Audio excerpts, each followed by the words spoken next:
This magnificent silk carpet, once adorned with a noble border, had seen its edging destroyed by time.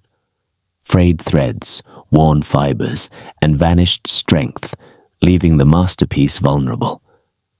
In the words of the old carpet masters, "The border is the guardian of the field, the frame that protects the garden within." Our artisans, carrying generations of knowledge, began by gently removing the tattered remains, preserving every knot of the precious silk foundation.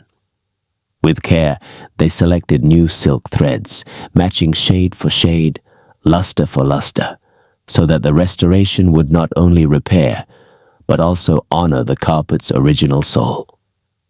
Slowly, patiently, each stitch was woven by hand, following the rhythm of tradition, until the new edging rose like a protective wall around the carpet's field of beauty.